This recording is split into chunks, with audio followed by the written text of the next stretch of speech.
Science Karate. I want to talk to you about board breaking and some basic board breaking strategies. We have a tournament every year in November, has board breaking in it. It's our fun tournament. People ask us to add it to our tournaments all the time. But if we were to add breaking to the tournaments, it would be, another 2 hours and so much setup time and the boards and then asking judges to stay longer. And then the cost of extra awards, and are boards included, are they not? So here's some tips on board breaking as we gear up for our fun tournament in November. This is what we have for a board stand. Just a nice easy stand to hold boards. We also use cinder blocks. That's kind of the go-to as well. And we got a variety of boards. That's the type of stuff we use in our class for tournament or for testing. Little boards for some of the younger kids.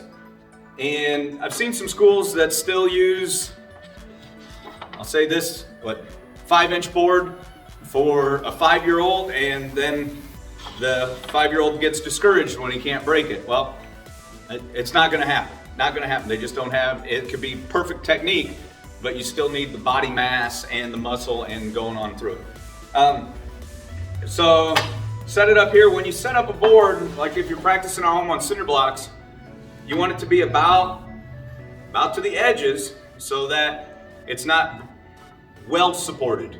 You want there to be an area of weakness so that your technique can go through.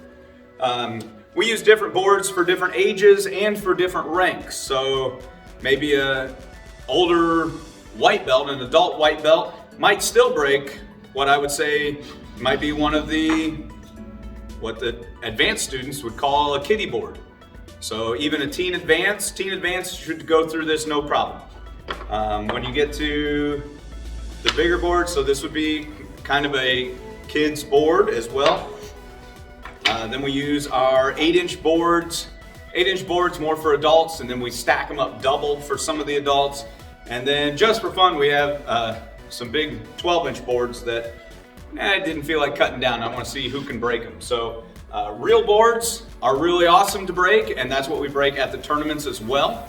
And if you need to practice that, go to Lowe's, Menards, Home Depot, Ace, and get a 1x12 pine. Some people say, oh, they're pre-cut. That was too easy. That looked fake. It's a board from Lowe's, guys, so not pre-cut. Ran through the miter saw, boom, boom, boom, set it up on the jig and just knock them out.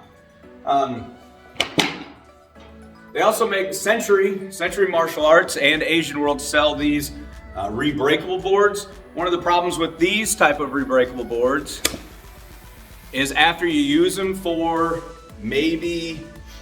and we don't use them too often. So I've sent emails to Century, they don't seem to care, but after you use them for maybe 5 or 6 times, that's how easy they are. So, and they cost $55 to $60, and you really only get 5 classes, 6 classes out of them for us. But all we're doing is setting them up and breaking them, or holding them and breaking them, knee strike and breaking them. But Century thinks we're doing something crazy with it. Asian Worlds, they stopped responding to, hey, board fail again. But these are fun, good things to start with. But like I showed, just really, really flimsy. But this is also great for my 3, 4, and 5-year-old class. So those little kids come up and I'm able to bend it. Oh, good job, Timmy. And all they have to do is barely touch it and it breaks. So it works out well for that. What we went to is called the Ultimate Martial Arts Board. And they make all these different colors. So it's supposed to go somewhat like belt rank. So white belt would be the easiest, then yellow, then orange. Then we got a blue, a green, blue, and black. Don't try to punch the black one. We had a couple people try it. You could do it. You can also hurt yourself. So just work your way up there. And also, it takes a strong holder.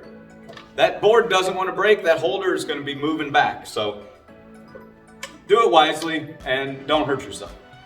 One of the benefits to these is when you break them, they've got teeth that go back together, and you can just, boom, snap it right back in. These are 2 years old now and still with the same strength as what they were when we got them. We had people reference these before saying, oh, you need to get these, you need to get these. Well, these are much more expensive. I think it comes out to about $80 per board if you buy it in the 3-pack. And so what we did was we spent, what, $800 on boards and just said, hey, we're done buying these $50 ones every year, every other year. So looking forward to using these for a long time.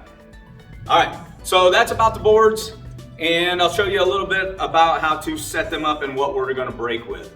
The main easiest one is gonna be our palm strike. If you have it on here, you have to go through it, but it's got a nice sturdy base. So parents, as you're thinking about, all right, how are we gonna hold this thing? All right, you can have it on here. It's just an up and a downward through. What we teach is to hit on the end. So hit here, not in the center, but hit here.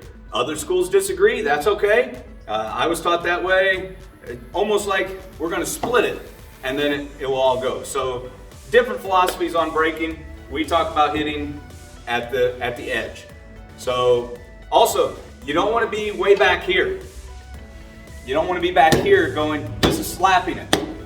So when we do it, we're going to be up next to the board, shoulder above the board, and we're really dropping our weight through. So you get the muscle and your weight. See the knee bend? Boom. So we think that's important. Another way to break with a palm strike is to have a parent or instructor hold. One of the benefits of having somebody hold is they can flex the board. Now, let's see if I can do it on one of these.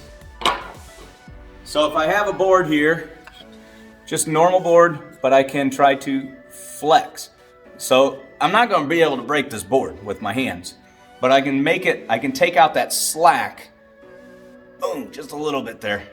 But I can take out some of that slack in there, and if you have a good board holder, so we teach arms locked, just like you're doing a double palm heel, bam, and then you're grabbing the board, front stance, maybe a little leaning into it, and then so you can take that solid hit.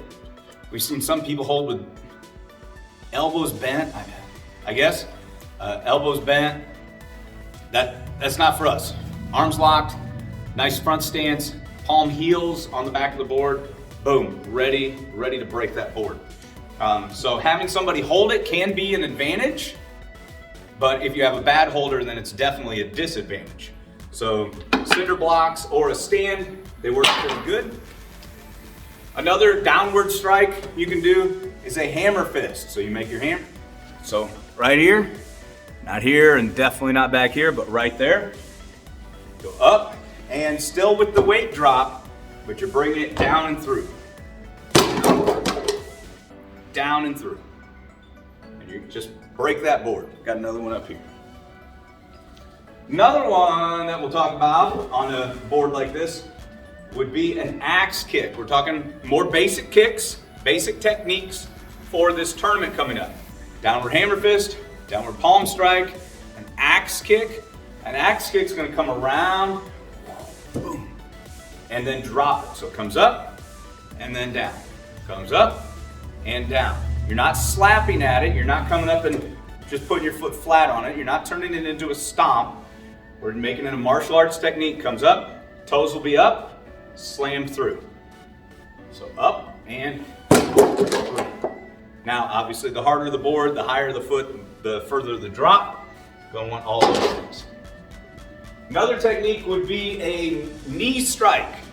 Knee strike. Parents, when you're holding for this, make it groin level or belt level. I've seen too many people hold it up here. The power of the knee strike is right around the groin. If you're holding it up chest level, you're losing the power. Losing the power. So you want to make it about groin height. Parents also, friendly suggestion. If you hold a knee strike like this, students come up and they, bam, they're used to a knee strike, then a front snap kick, then out, back. So if you see me hold it at a test, if you were breaking it, I'd be standing about like this. Somewhat of a front stance, but I'm on the line so that if you extend that foot, you're gonna kick my leg. I don't like getting kicked in the knee, but I like getting kicked in the knee a lot more than I get kicked in the groin. So you'll see me down here like this, and they'll come up and they'll go, boom, and hopefully not kick me with that. So those are a few of the basic ones. Another good one is an elbow. Elbow, you're gonna be holding it this way because the line goes this way, just like knee strike. The line is here because that's where the strike is coming. Elbow is coming here, so you want to make it along the line. So elbow strike, boom. So when you're breaking with an elbow, you're not breaking with the elbow, you're breaking with this part. Just like when you're breaking with the knee, you're not hitting with the kneecap, you're hitting just above the knee. Just above the kneecap, not on the kneecap. Same thing here. We're not hitting on the elbow, we're hitting right in here. This is gonna be your sweet spot for the power. So when you hit with an elbow, if you're doing a standing one, it's almost like you put your thumb and point it at your chest. That exposes that part of your arm. Boom, boom. If you have it here, then you're hitting with your muscle. And we're teaching to hit with that hard spot right there. Boom, hard spot, bam. So we don't hit with the muscle. There's some schools that do, we do not. So thumb, almost like it's here. If you want to hold onto your arm to help swing, you can, but it's really bam, there's your swing. You could do it on this if you had a tall enough stand, kind of like we do. I'd be in a front stance, I'm gonna be up, and then I'm gonna drop it down. Need to make sure down. Same thing with axe kick, you don't want to hit on these boards. You don't want to hit on this part. Here's your support. You want to hit it right in the center, right in the center. So, boom. A lot of times we do it standing, boom. We could do it backwards, bam. And instead of hitting on the elbow, you hit just behind the elbow. Not on your tricep, but just behind the elbow, boom. All right, so what we covered? Palm strike, hammer fist, axe kick, elbows. We've got front snap kick. That's another pretty solid one to do. When you do front snap kick with the ball of your foot. Pull your toes back. Pull your toes back. Parents and other instructors, we're not going to hold it down like that because that means their toes have to be pointed straight back at them. Impossible. So we're going to have a little angle at it. Just like here's my body, here's my stomach, here's my chest. If I was coming at them here, it's going to have a little angle. Boom, we're going to put a little angle. And they're going to come up, boom, kicking into it with the ball of their foot. And rear leg kicks have more power than front leg kicks. Front leg kicks are for speed. Back leg kicks are more for power. Arms locked, up and down. Some go sideways. We hold it up and down. But front snap kick. So front snap kick, knee strike, elbows, axe kicks, palm strikes, hammer fist. Those are all the basic ones. Those are all the solid ones. We start getting a little higher rank, we'll worry about roundhouse kicks, side kicks or stepping side kicks. Then you got spin kicks. So many more breaks that we can do. But just wanted to cover up these basics so that when you guys are practicing for the breaking tournament coming up, you guys will be prepared. You can practice at home. You can get these boards on ultimatemartialartsboards.com or just search Ultimate Martial Arts Boards. If you're going to be in martial arts a while, this is the way to go. If you want something fun to break for a little while and it's going to get easier, you can get one of those other style from Century Asian World. I can do the same thing with some of the black ones. They're supposed to be super tough. Now when they're brand new, they're pretty tough. But by the time you're done with them, or by the time you've used them a lot, I mean, I can take blackboards and just go snap. Makes people feel good when they break a blackboard, but in reality, they didn't really do too much. So hope this helps. Reach out to me with any questions. Information will be here soon, but steve@lionskarate.com. Looking forward to a great tournament. Hope this helps you guys at home. Thank